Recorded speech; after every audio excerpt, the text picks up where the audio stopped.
Poinsettia, the Christmas cactus. I feel lonely without a cactus in front of me. There we go. And it could outlive us, Frankie. Talk to us about the Christmas cactus. So, you know, people that have them know and have success with them know that they can last for generations. There's one Montana family that has one that's 145 years old. It's been passed down from generation to generation.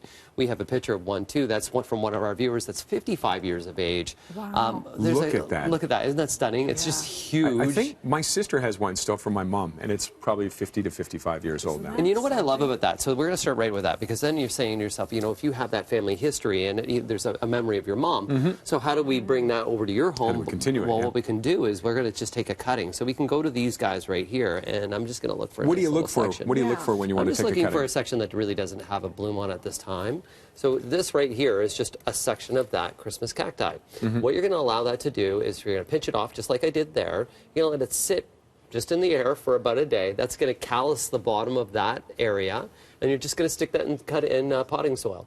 By sticking, so like on a paper towel or even the counter like this? No, you're just going to leave it like that because you want it to air dry. So that's going to callus the bottom. That And you almost want seals that, the but bottom. will it take the nutrients in still? Well, because it's calloused, it'll actually then set the roots out from that section. You need to callus itself first, and then you just stick it in soil, and it will root rather quickly. Usually in about 4 to 6 weeks, you start to get minimal roots. Within a couple months, you're going to be there. A couple of tips, though. So they are native to Brazil. Okay, that's what we were wondering, where they're from. Yeah, so they're native to Brazil.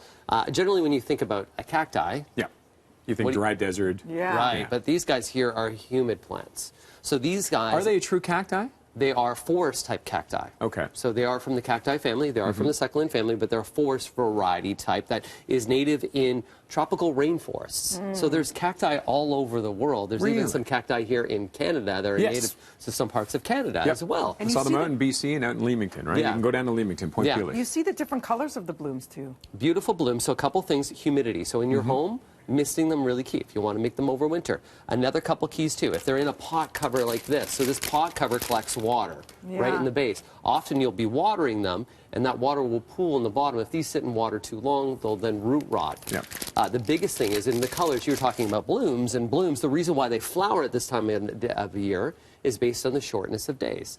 So they are a daylight-sensitive plant. Oh, okay. So if I had these in a room where the light's on all the time... so down in Brazil, too, I think it's just enough to trigger it. Yeah. So even if these guys are in a room where the light's on all the time, they won't bloom.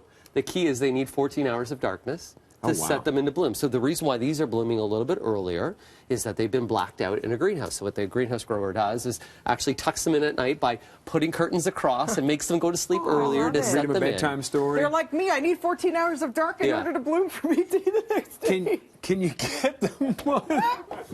Exactly like you. Right, Frankie? I'm a Christmas cactus. You are. I found my spirit flower. Yeah, like a little bit of a cooler night. Do you like a cooler night? I do. A warm day, cooler night. And a big blankie? Do you like a blankie over for you? 14 and a bedtime story? Humid air? Do you like humid air instead of dry air? No, it's better. Humid air is good for you, absolutely. Yeah. Just give me okay. How long do these blooms last, though, Frank? The blooms will last all the way through to Christmas. They actually last a very long period of time. How do you get them on schedule? Because ours would bloom in it was regular, but it was July.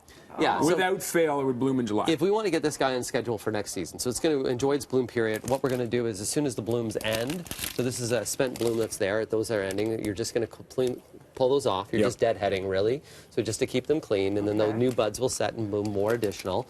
We're going to have this inside our home. Then what we're going to do is in the summer months, we're going to put it outside in a shaded space. Put it inside a shaded space. You're going to bring it in the fall. In the fall, when you bring it into a room with a natural window that you don't go in at night, so the light doesn't go in.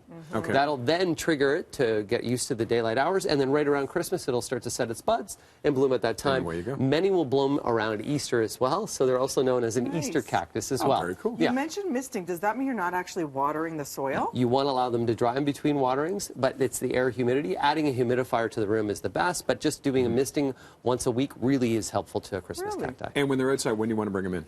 You want to bring them in before frost. So you want to bring them in late September, early October. This year, you know, frost. So they can handle down to 10 degrees? They can handle actually to about 5 degrees to the freezing mark even.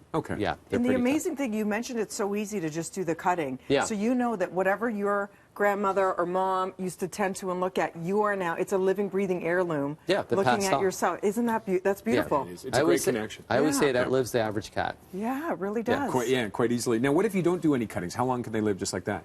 They like to be pot bound, so probably every 3 years we want to put into a bigger size pot. But they'll keep growing. They'll keep going without doing and the going cuttings. and They'll live going. for 50, 60, 100%. 70. Well, you saw yeah. that picture. It was Yeah. massive. Yeah, as long as you're fertilizing, you're repotting, and you're just doing general care, cleaning them up, you're going to be in great shape. Just like Christmas us. You take care of cactus. us, There it we go is. a long time, right? Yeah. I love it. Beautiful. Thanks, Frankie. Thank For you. more information, everybody, rate Frankie. Loves your questions, too, at Frank Ferragini on Twitter. Right now, we're throwing things upstairs to Mel in the newsroom.